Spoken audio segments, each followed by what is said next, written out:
Hey everybody, hope everybody's doing good. I'm just out getting a little fresh air on Easter evening. It's just about starting to get dusk here. It's pretty, it's breezy, it's nice. Just a real easy walk tonight.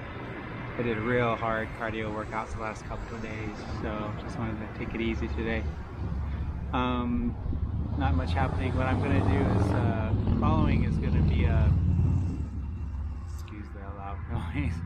The following video is going to be one that I recorded in January, and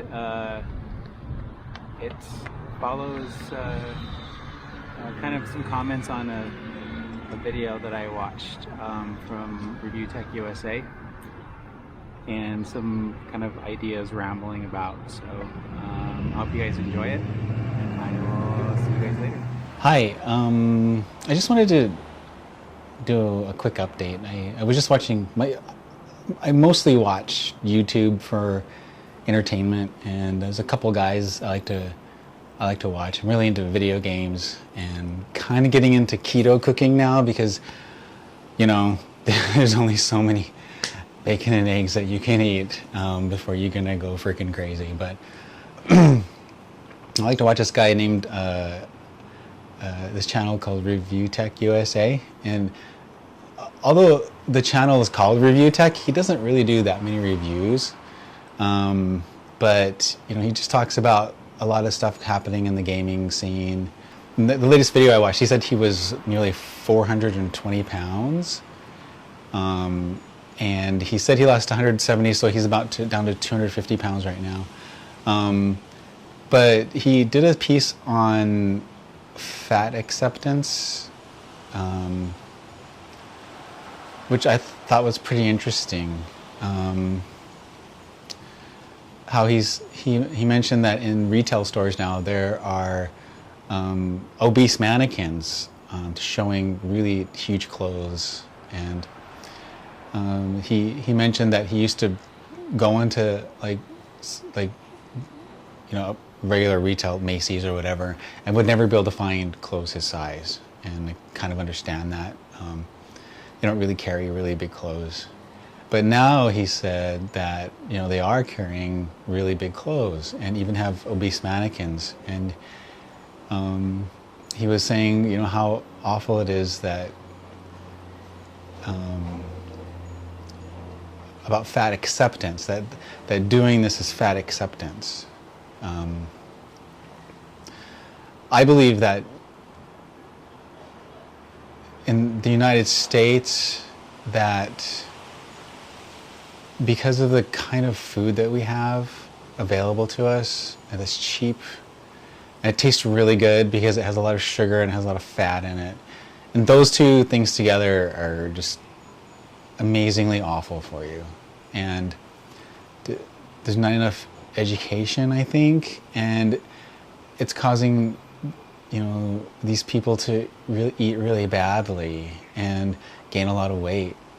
And for me, I knew what I was doing was bad, but you know, you just kind of lose track of it. You know, ice cream here, chocolate bar here and there, Coke here and there, Starbucks here and there, all the sugar that goes into you, and your body loves it because it didn't used to be that available, you know, to humans. And so of course your body's going to want it, and it's always going to think that it's not going to have another sugar taste, so it's going to crave it all the time. But the availability of all this stuff all the time is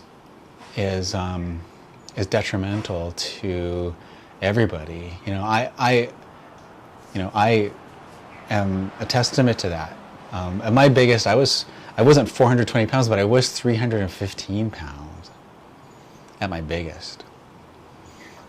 And I remember going to the store and having to buy size 46 pants so I could go to work and work at Jack in the Box. 46. And that was okay, I thought. You know, oh sure, it was okay, it's fine. I was younger, you know, and more resilient. But as I got older, I realized that having a lot of extra weight on you was causing a lot of pain for me. Not only emotionally, because, you know, people are going to reject you because you're really big, you know. It's natural for them to do that. People are herd mentality, but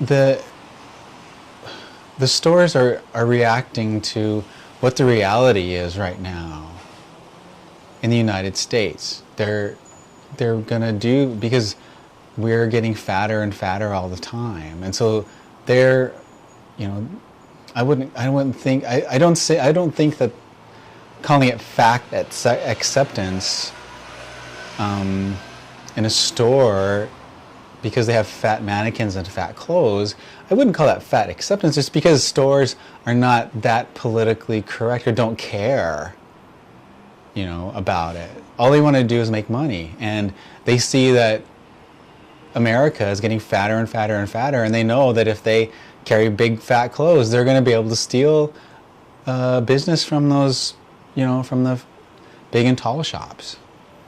You know, I don't think retail companies care, or don't even think that far ahead, that putting fat clothes and fat mannequins is fat acceptance, you know. I know he did mention some YouTube channels where people sit there and eat. I mean, I didn't even know something like that existed. Where people sit there and they eat, and people watch them eat, you know. They're 400 pounds, and for fun, people watch them eat pound cake and drink eggnog, you know. I don't see what's entertaining about that.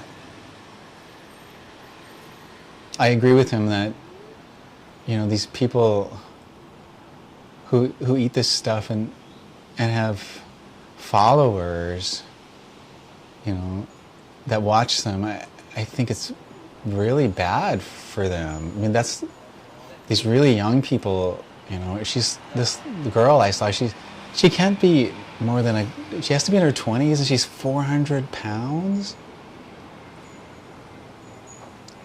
You know, I'm just so glad that I never got to that point. I'm pretty tall, and I have a big build, so I can carry around 315 pounds, and people don't think I'm 315 pounds. You know, but this girl is average height, so maybe she's 5'8", and she's 400 pounds.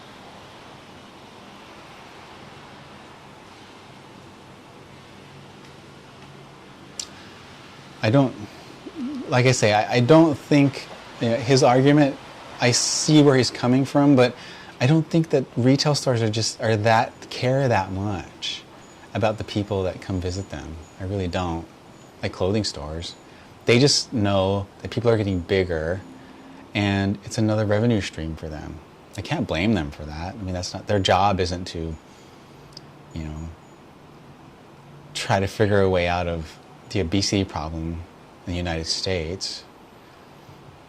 You know, if the people can't do it, then the government needs to step in and do it. But, you know, they're not going to do that. Not with the lobbyists out there, and,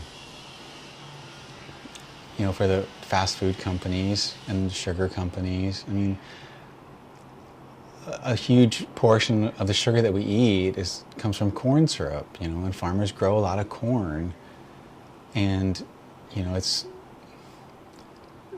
it'd be a domino effect if all of a sudden, you know, you have to reduce sugar and everything. People would complain. People would say, "Oh, it's my life. I could eat myself to death if I want to." It's true, you can do that, but if you can't afford the medical care it takes to eat yourself to death, you know, with diabetes, or extra equipment you need just so that you can live, you can get around your house, you can give yourself a bath. If taxpayers are paying for that, then it really isn't your choice. If you're taking money from the government because you can't afford the healthcare expenses, that's everybody's problem.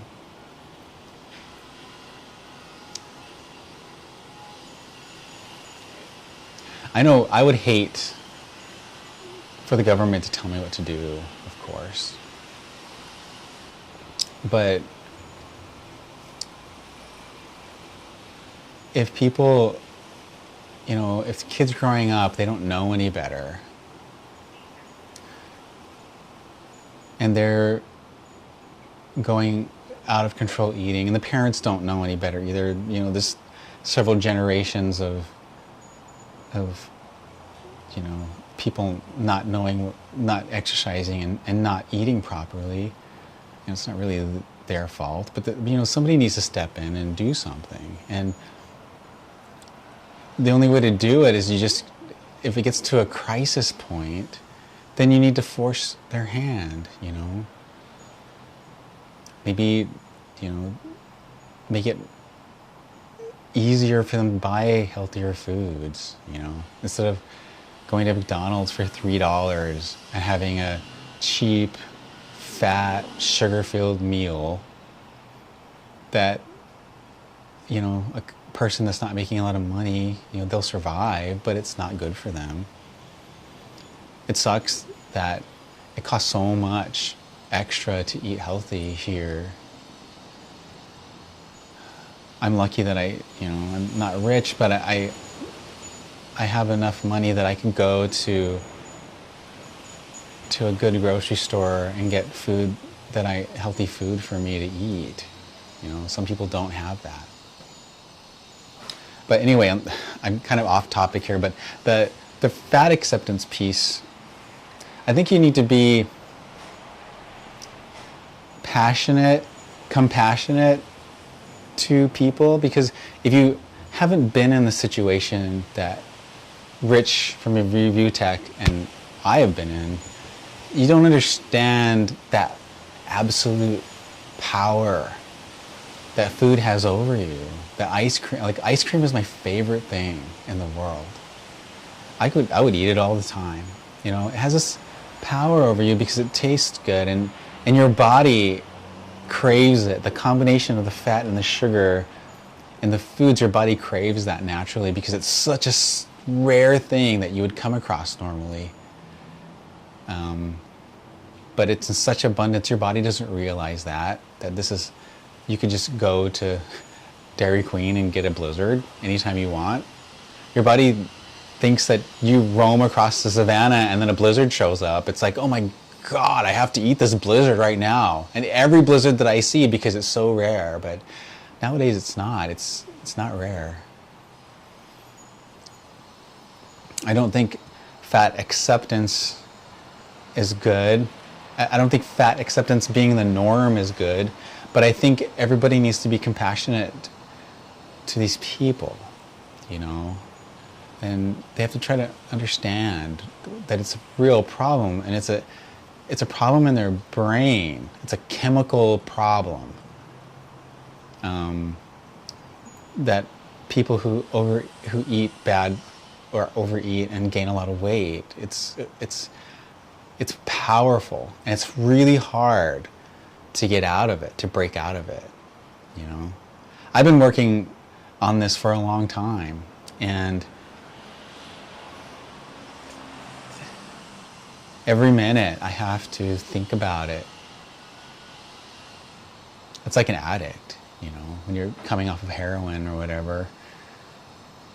I eat a lunch, and I feel good at the time.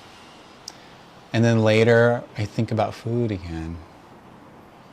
And I don't know how long it's going to be until I don't think about my next meal all the time.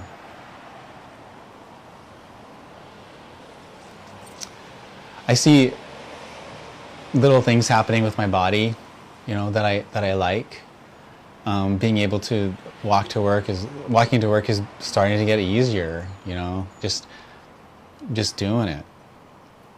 Going to the gym is easier, and I find myself more motivated to go. But it's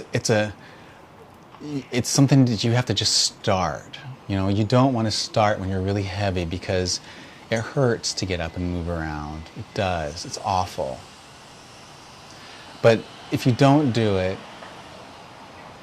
it isn't like if you don't do it, you stay where you are. You get worse. And it makes it even harder to start to do it, to get up and go, you know? And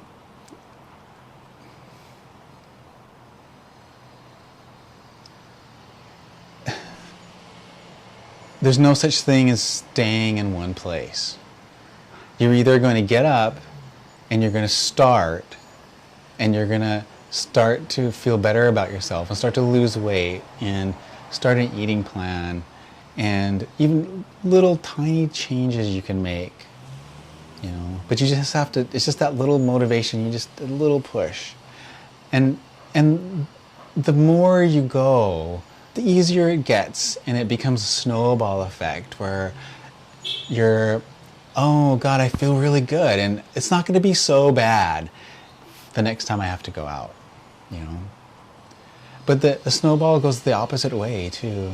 If you don't start, if you don't do anything, and you're sitting there and you're eating ice cream and burgers and bread and whatever you want, you know, that snowball starts rolling down the hill, and you need to, where you don't want to go, you know, you want to be at the top of the hill. You want to push that snowball up. It's never too late to start, you know. Just do a little thing to begin with, you know. Everybody has a weight problem is we're all eating too much sugar, you know. Maybe just do a little thing, cut the soda out, but then keep your diet exactly the same. But cut the soda out. It's a lot of sugar that you drink down, and when you're drinking stuff, that calories don't really register because you're drinking something. But it does count, you know. Maybe just cut the soda out. Cut the sugary drinks out.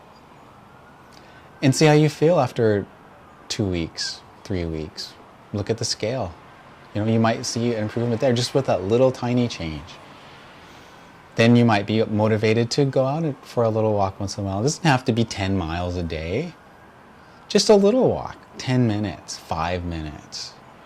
And it's every little bit counts. The more you do, the faster your results are. But it's better than just going backwards. So anyway, it was a big rambling kind of thing. But I thought Rich's video was really good. I just had a little alternate take on that video, and I just wanted to put my spin on it. You know, I'm struggling with this too, and I think it's easier for me to sit down and kind of talk about it, to see, just for me to look back on. You know. Well, that's all I had. If anybody watched this, that's awesome. Thanks.